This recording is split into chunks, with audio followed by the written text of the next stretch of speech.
I remember the exact moment my world collapsed. I was sitting in my future mother-in-law's pristine living room, admiring her collection of antique teacups while she excused herself to get something important. James and I had been engaged for 3 months, and this was supposed to be a casual Sunday visit to finalize some wedding details. The diamond on my finger caught the afternoon light, sending little rainbows across the cream-colored walls. I felt so lucky then, so certain of my place in the world. When Patricia returned, her face had changed. She wasn't holding wedding magazines or venue brochures. Instead, she placed a manila folder on the coffee table between us, her hand lingering on it like it contained something radioactive. "Before you marry my son," she said, her voice unnaturally controlled, "there's something you need to know about your family." I laughed nervously. "My family? You've met them all at the engagement party." "Not all of them, Emma." She slid the folder toward me. "I hired a private investigator. I needed to know who was marrying my son." My fingers felt numb as I opened the folder. Inside were documents, photographs, court records. At first, the names didn't make sense. Then I saw my mother's maiden name, my grandfather's name next to another man's, property deeds, newspaper clippings from 30 years ago. "Your family stole everything from my brother," Patricia said quietly. "And now you're marrying my son." I looked up at her, confused. "What are you talking about?" "Your grandfather and my brother were business partners in the 80s. When the business took off, your grandfather forced him out. Fabricated evidence of embezzlement. My brother went to prison while your family built their fortune on his ideas, his work." I shook my head. "That's not possible. My grandfather was a self-made man. Everyone knows that. Everyone knows what your family wanted them to know." The front door opened.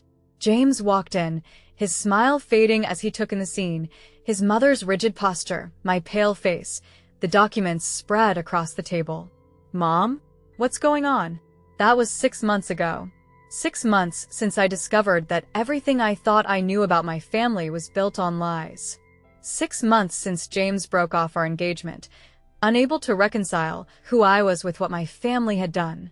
6 months of trying to piece together who I really am. Growing up in Westchester, New York, I never questioned our comfortable life. My parents weren't obscenely wealthy, but we never worried about money. Dad worked as an investment banker, Mom ran a successful interior design business, and I attended private schools. Our house wasn't a mansion, but it was in a good neighborhood with a view of the water. Family gatherings always revolved around my grandfather, Robert Sullivan, the patriarch who had built Sullivan Enterprises from nothing. "Your grandfather arrived in this country with $10 in his pocket," my dad would tell me. "Everything we have, we owe to his hard work and vision." Grandpa Bob, as I called him, loved telling stories about the early days, working 3 jobs, saving every penny, finally getting a loan to start his electronics company. By the time I was born, he had already sold the company for millions and settled into a comfortable retirement. He was my hero, generous, funny, always slipping me $20 bills and telling me to invest wisely. When he died 5 years ago, his funeral was attended by hundreds of people. Business associates, friends, even the mayor gave a speech about his contributions to the community. I was 23, just starting my career in marketing, and I remember feeling the weight of his legacy. "Be like your grandfather," everyone said. He was a man of integrity. What a joke that turned out to be. After that day at Patricia's house, I confronted my parents. I drove straight to their house, the folder clutched in my shaking hands. They were in the backyard, my dad grilling steaks, my mom arranging flowers on the patio table. Their Sunday routine, unchanged for decades. "What is this?" I demanded, throwing the folder down between the wine glasses and napkins. My mother's face drained of color as she saw the newspaper clippings. My father's expression hardened. "Where did you get those?" he asked, his voice dangerously quiet. James's mother. Turns out her brother was Martin Reynolds. I watched their reactions closely. The same Martin Reynolds who went to prison for embezzling from the company he started with Grandpa. Except he didn't embezzle anything, did he? My mother stood up abruptly. "Emma, you don't understand." "Then explain it to me." Explain how our family fortune comes from destroying someone else's life. My father put down his grilling tongs and sighed. It was complicated, Emma. Business is complicated. Framing someone for a crime they didn't commit isn't complicated, Dad. It's criminal. Your grandfather did what he had to do. My mother interjected. Martin was going to ruin everything with his reckless ideas. The company wouldn't have survived. I stared at her, this woman who had taught me about honesty and integrity. So Grandpa falsified documents and sent an innocent man to prison because they had a business disagreement? It wasn't just a disagreement, my father said. Martin wanted to take the company in a direction that would have bankrupted them. Your grandfather protected his investment, his family's future, your future. The worst part was how calmly they justified it. Norimos, nos cham. Just the cold calculation that ruining one man's life was an acceptable price for their comfort. Does everyone know? I asked. Uncle Dave? Aunt Sarah? The cousins? My mother looked away. The family knows what they need to know. That night, I sat in my apartment surrounded by photos of my family, holidays, graduations, my engagement party. Faces smiling at the camera, hiding secrets.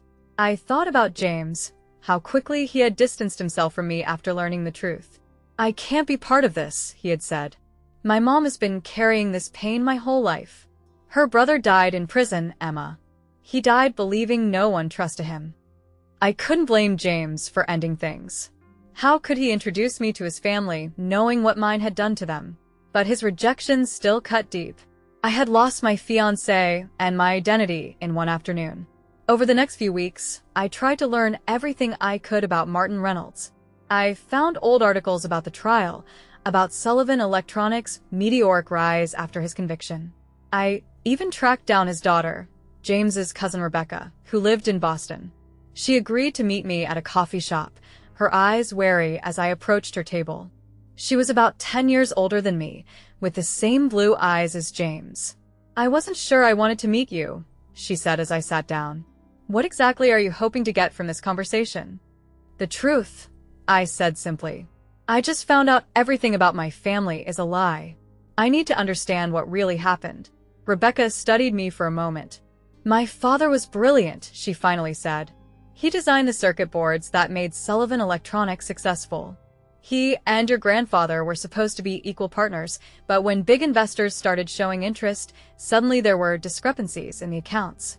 Money missing. All evidence pointing to my dad. She pulled out an old photograph. Two young men standing proudly in front of a small storefront. This was their first shop. Dad kept this photo, even in prison. Said it reminded him of when dreams were still possible. I recognized my grandfather immediately. Younger, thinner, but with the same confident smile I remembered. Beside him stood a man who had to be Martin, his arm thrown casually around my grandfather's shoulders. They looked like friends. Brothers, almost. What happened after he went to prison? I asked. Rebecca's laugh was bitter. What do you think happened?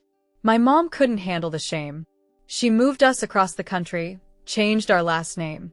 I grew up visiting my father in prison on holidays. He died of a heart attack when I was 16, still maintaining his innocence. I felt physically ill. I'm so sorry. Are you? Your family lived in comfort because of what they did to mine. Your grandfather built his reputation on my father's ideas and then painted him as a criminal. I didn't know, I whispered. That's the thing about privilege, Emma. You never have to know where it comes from. 3 months after my broken engagement, I lost my job. The marketing firm I worked for had Sullivan Enterprises as a major client, and word had gotten around about my disloyalty to the family. My boss called me into his office on a Friday afternoon. Emma, you're talented, but this situation is becoming untenable, he said, not quite meeting my eyes. Your uncle called personally to express concerns about your discretion with family matters. Uncle Dave, my father's brother and the current CEO of Sullivan Enterprises. I hadn't spoken to him since confronting my parents, but apparently, he'd been keeping tabs on me. You're firing me because I found out my family framed an innocent man? I asked incredulously. He winced. We're letting you go because this is a small industry, and the Sullivan name opens doors. Doors we need open. I cleaned out my desk that afternoon, ignored by coworkers who had been my friends just weeks before. My family's influence ran deeper than I had realized. They weren't just wealthy, they were powerful. And I was discovering what happened when you challenged that power. That weekend, my sister Melissa called.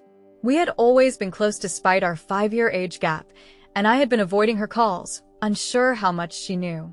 Emma, what's going on? Mom and Dad say you're spreading lies about Grandpa. I closed my eyes, phone pressed to my ear. Did they tell you what those lies are? Something about his old business partner? Emma, Grandpa's been dead for 5 years. Why are you doing this? Because it's the truth, Mel. Have you ever heard of Martin Reynolds? A pause. No. Should I have? I told her everything, the documents, the meeting with Rebecca, losing my job.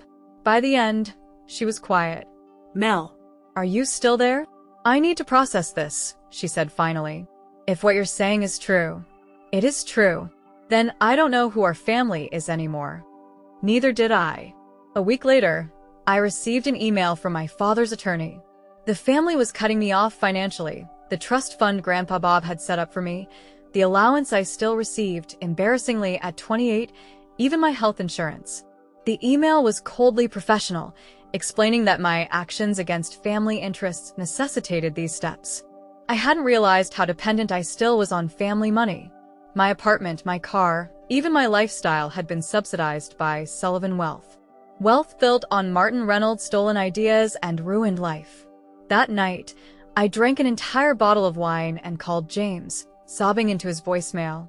They're punishing me for knowing the truth. My own family. I don't know who I am anymore. He didn't call back. 5 months after discovering the truth, I was living in a studio apartment in Queens, working as a barista while sending out resumes that never got responses. My parents had effectively blacklisted me in my industry. My mother texted occasionally, always the same message. When you're ready to be reasonable, we'll talk. Reasonable. As if questioning a lifetime of lies was unreasonable. I was restocking paper cups when I saw him, Uncle Dave, standing awkwardly in line at the coffee shop where I worked. He looked out of place in his expensive suit, checking his watch impatiently. When he reached the counter, his eyes widened in genuine surprise. Emma, you work here? I forced a smile. What can I get you, Uncle Dave? He ordered a simple black coffee, then hesitated. Can we talk? When's your break? 20 minutes later, we sat at a corner table, my apron still on because I only had a 15-minute break. Uncle Dave looked uncomfortable, stirring his coffee endlessly. Your father is worried about you, he finally said. Is he? Or is he worried about what else I might find out? Uncle Dave sighed. Emma, you need to understand. What happened with Martin Reynolds was regrettable, but necessary for the company's survival. Necessary? You destroyed a man's life. I wasn't even involved back then. Your grandfather made those decisions before I joined the company. I leaned forward. But you know the truth. Everyone in the family knows. He had the decency to look ashamed. Business has gray areas, Emma. Your grandfather saw an opportunity and took it. That's not a gray area. That's fraud. That's criminal. Uncle Dave placed an envelope on the table. Your parents are concerned about your financial situation. They're willing to reinstate your trust fund if you'll sign this. I opened the envelope. Inside was a non-disclosure agreement prohibiting me from discussing Martin Reynolds, the origins of Sullivan Enterprises, or any defamatory claims against my family members. You want to buy my silence? We want to protect the family legacy. Your grandfather did a lot of good with his success. Charities, scholarships, jobs for hundreds of people. Would you destroy all that over something that happened 30 years ago? I stared at the document, at the figure listed as my compensation. Enough money to restart my life, to never worry again. All I had to do was pretend I didn't know the truth. I'll think about it, I said, tucking the envelope into my apron pocket. Uncle Dave nodded, satisfied. That's all we ask. Families should stick together, Emma. That night, I spread everything out on my tiny kitchen table: Patricia's original documents, my own research, Rebecca's contact information, and now the NDA. I thought about how easy it would be to sign, to go back to my comfortable life, to pretend. Then I remembered Rebecca's words. That's the thing about privilege, Emma. You never have to know where it comes from. But now I did know, and I couldn't unknow it. The next morning I called Rebecca. I need your help, I said when she answered. I want to make things right. There was a long pause. What exactly did you have in mind?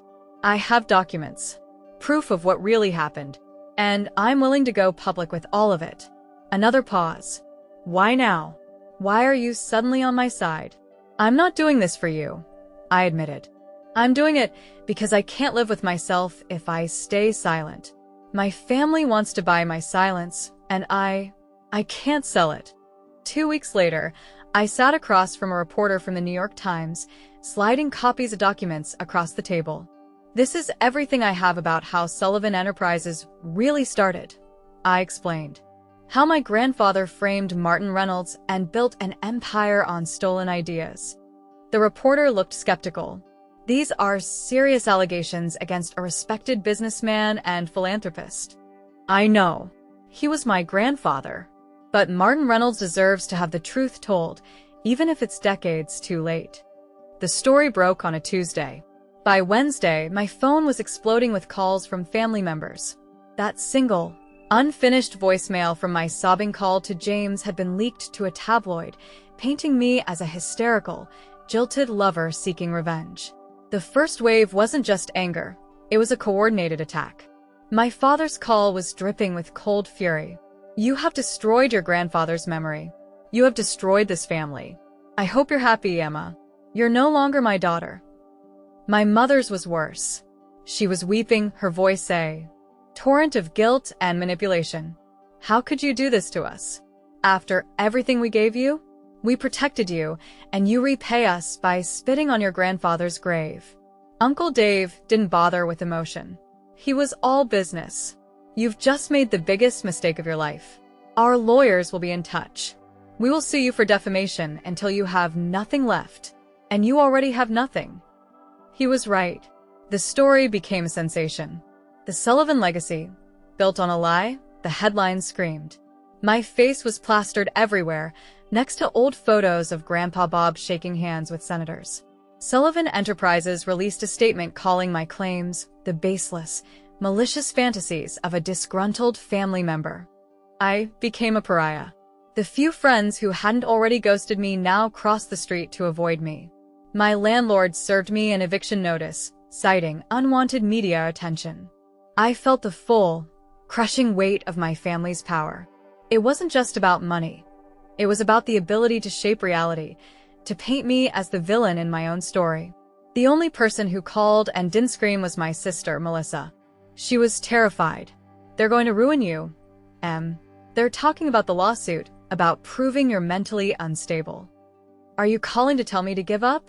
I asked, my voice flat. No, she whispered, and for the first time in weeks, I felt a flicker of hope.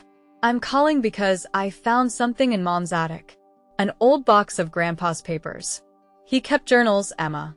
He wrote everything down.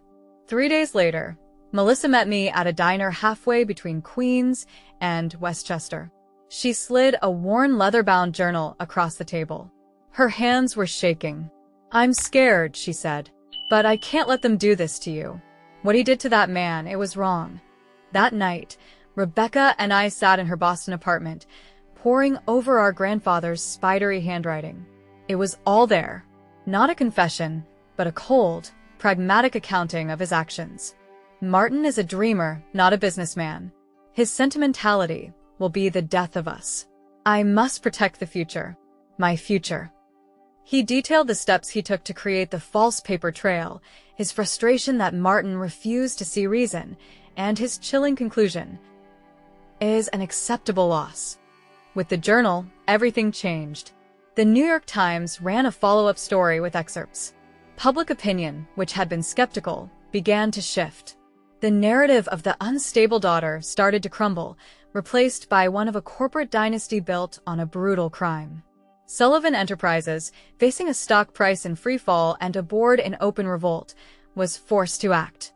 Uncle Dave was ousted as CEO. The family, facing a potential new criminal investigation for perjury and conspiracy, finally capitulated. Their lawyers contacted Rebecca's. There would be no lawsuit against me. Instead, there would be a settlement. A massive one. Sullivan Enterprises issued a public apology, acknowledging the grievous injustice done to Martin Reynolds and his family. They established a charitable foundation in his name, dedicated to helping the wrongly convicted. And they transferred a controlling stake of the company's shares to Rebecca, his sole surviving heir. It was a victory, but it felt hollow. I had won, but I had lost my entire family. My parents, and I never spoke again. A year later, I was living in Boston, in a small apartment I could afford with my new job at a nonprofit. I didn't take a penny of the settlement money. It was never about that. It was Rebecca's inheritance, not mine. One afternoon, Rebecca and I were walking by the Charles River. She was now the chairwoman of the board of the company her father had co-founded. She had rebranded it, changed the name, and was slowly rebuilding its reputation on a foundation of transparency. "Do you ever regret it?" she asked quietly. I thought about my old life, the comfort, the certainty, the love I thought was real. I thought about James, who had simply disappeared, a ghost from a life that no longer existed. "I regret that it was necessary," I said. "I regret the pain. But I don't regret telling the truth." I remember the exact moment my world collapsed. It felt like an ending.